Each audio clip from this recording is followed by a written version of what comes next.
maybe being normal is not being productive 9 to 5, 5 days a week.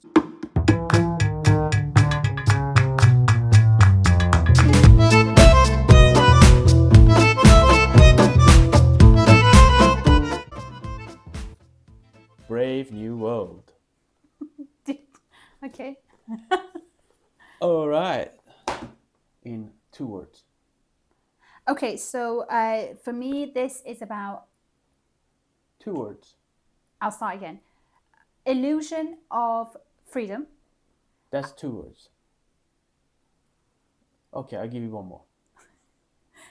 And utopia. You? Dystopia and I forgot. I had it. I had it. There was another thing. I have the Everyman Library edition. It's hardback. I love Everyman collection, and I say that in every book review. You do. I have a massive collection of classics by Everyman Library. He does. Pretty much most of them I own. And you have the version of vintage Huxley, eh? Yes. I remember the word. So dystopia and capitalism, if I have to think of it in 2 words. Okay. It's about a future where we are living in a capitalist, consumerist world or society, and we just want to produce. It's about technology. It's about advancement, progress. Consumerism. And every human being is designed from birth to contribute to this system. So they're not really, human in the traditional sense. They've become tools in this society to maintain the stability of this society. There's much more to this novel, but I'm just giving the surface level. Emotions are not a good thing because it stops people from being productive. So things like emotions are suppressed, and they have this pill called soma they give to people. And if they feel unhappy, anxious, if they have these kind of negative emotions, this soma will get rid of it. So the whole idea of this society is we need to work. There is no disease, no unhappiness, no suffering. No suffering. They have created a system where they bring children to the world through this technological program where they put babies in something in the bottles. You will get into that in your own time. But for now, I will give my version of the story. Oh my God, so much aggression behind just a novel.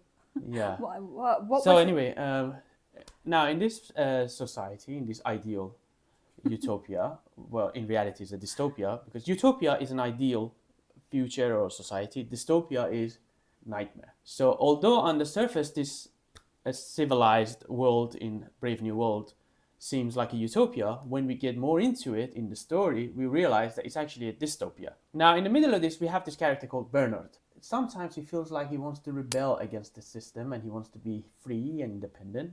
Well, he thinks he wants to be. When his status changes and he gets to have all these women, then he's not complaining, so is he? What Bernard gives us in the story is that we see some glimpse of, this rebellious nature that we have, that we want to break free of the system, even though there's no suffering and there is no pain, but there is this thing in us as human beings psychologically that we still want to be free, right? And I see that in people who go through addictions. They rely on a drug to numb pain, but there are times where they feel like, you know what, I don't feel free, or I don't feel pain and suffering, but I wish I didn't take this drug.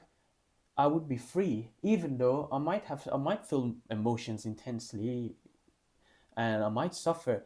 But what do I prefer? Do I prefer to be free and suffer a little, or not be free and not suffer?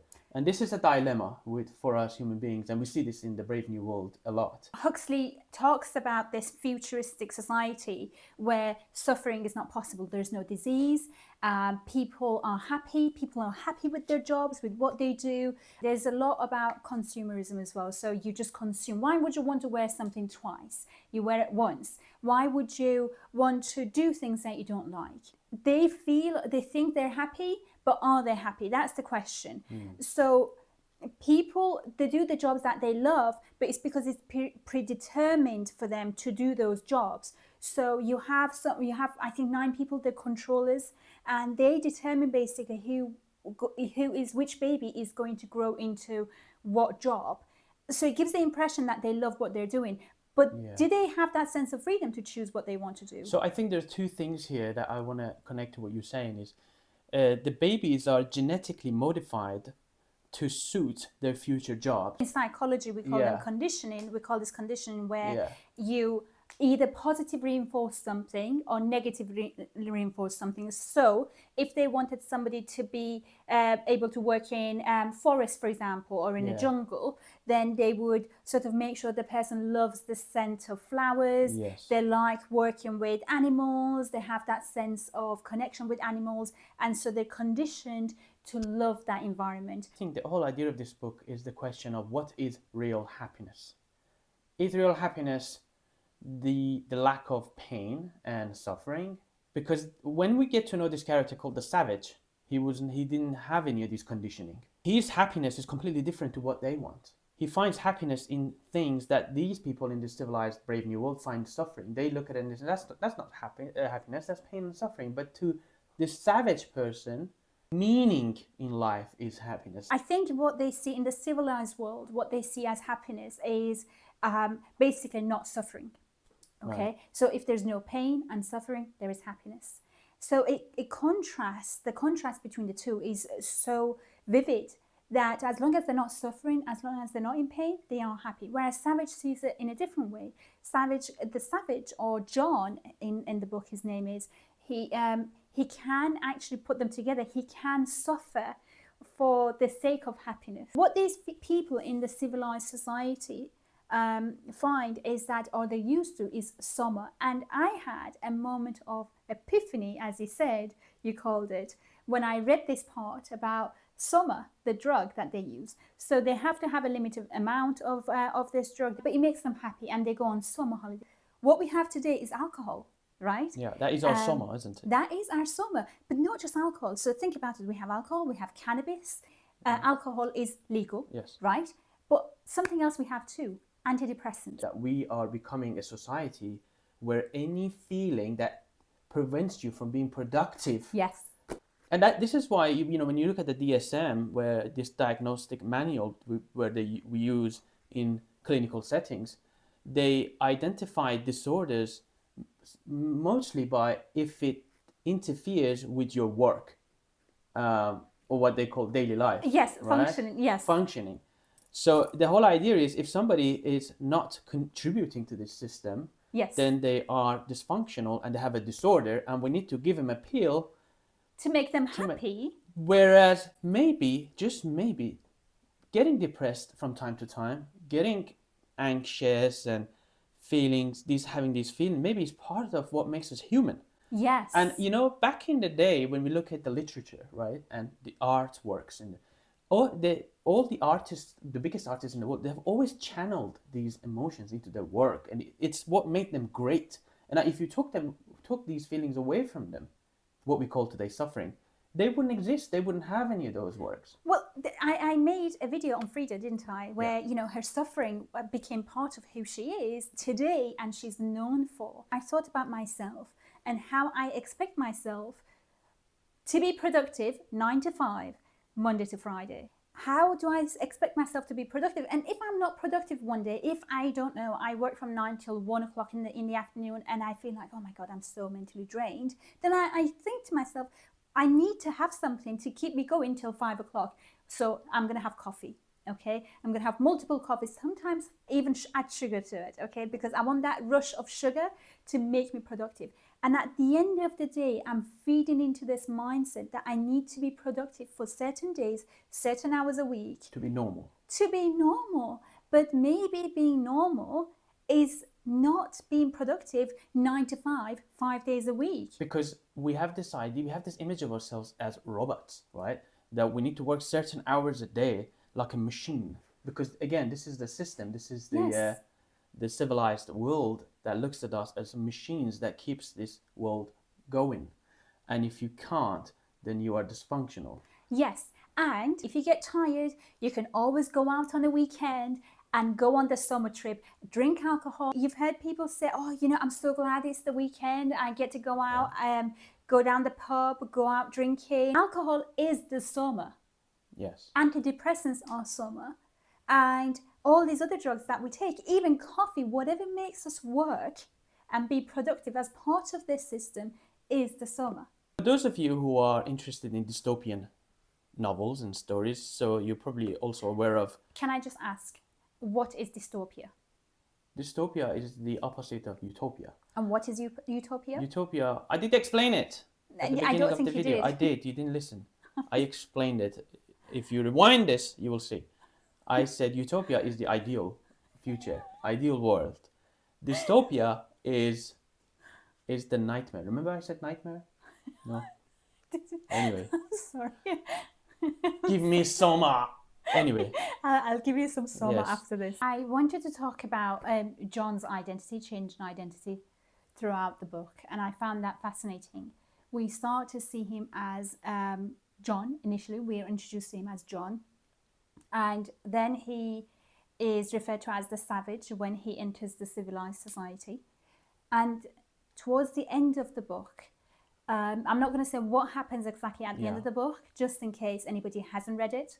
But towards the end of the book, he is referred to as the ape because people start to mock him for his wishes and for his what he wants in life. We can become dehumanized, yeah. Dehumanized in a society where soma is promoted, where you're supposed to be productive. So if you go against that, then you're not a human anymore, because to be a human is to be civilized and to lack emotions. Sometimes people can find pleasure in pain and suffering more than any other pleasures that you can give them, the surface level pleasures. I mean, if I look at the sports people, look at people who are into extreme sports, right? They find pleasure in all of that, even though from the outside it just looks like pain. But for that person, that's what they love. They love doing that. They don't want what you think it's comfort and safety and happiness. For them, that's not satisfying. That's life. Yeah, it's life. So, fantastic novel. And from what I know, and I haven't read, is that he wrote another book, which is called The Island. And that's his answer to this book, which is, if you're wondering, so what is an ideal society? If not this, then he gives us the answer in the book called The Island. Or is it Island, not The Island? I look forward to reading that. Yes, me too. And something else I loved about the book was that it didn't tell you which world was better than the other. You choose. It's up to you to choose whether you want to go in whether you think a civilized society is better or a savage society. I found myself. Can I ask you that question? Yes. Which one do you prefer? Let me finish. A civilized society where your senses are enhanced, there is no suffering, there is no disease, you don't age, or a society where there is disease and there is suffering, but as Savage said, as John said, there is meaning to the world. I find myself relating to Bernard because there are parts of me that sometimes thinks, I don't want pain, I don't want suffering. So Bernard was the one in the civilized society. He was in the civilized society, he was living it, but sometimes he would question it. So I don't fully relate to him, but he's the closest person that I can relate to, and I'm explaining why. Because sometimes I think I want to take a soma, I want to live a life where there is no pain and suffering. But then there's that part of me, powered up, so motivated, saying, you know what? No, I want more than that. I want a cause to suffer for. I want to grow through pain. Because, what I've come to realize throughout my life is I have only grown or progressed, developed through pain. Mm-hmm. I have never grown without pain. Mm. Well, when that pain is happening to you, obviously you want it gone, and you would do anything. For me, sometimes I would have done anything for it to just go away, whatever that pain was. But once you come out of it, you see yourself transformed. If you experience a lot of suffering in your life, that means you also experience a lot of happiness and joy, because you see the contrast. Because those people who have not experienced suffering and pain, they're also not going to experience joy greatly. So do you want to experience life deeply, or you just want to chill? I want to chill. You want to chill. I think throughout the book, I changed my identity. I think at the start, I was Lenina. She just goes along. She doesn't question anything. Yeah. She doesn't really understand what's going on, and she's definitely part of the system. I was Lenina. But I think as I was reading the book, I turned into a savage. So now I'm 100% John. You John the Savage. I am John the Savage. I'm still going to be part of the system, whether I like it or not, like John was. But I'm going to start creating my own happiness. And there is a part in the book that I found quite moving, where he says, John, I think it's John saying, I don't want to be a cell in a social body. So it's the same thing. Would you want to be a cell in a social body, or would you want to be a cell in an individual body? And I think for me, it's the individual body, with all the suffering and pain that comes with it. Well, you answered my question then, because I was going to ask you which book do you prefer. So there we go. That is our review. Would definitely recommend it though. Oh yeah, definitely recommend it. It's one of the books that everybody should read once in a lifetime.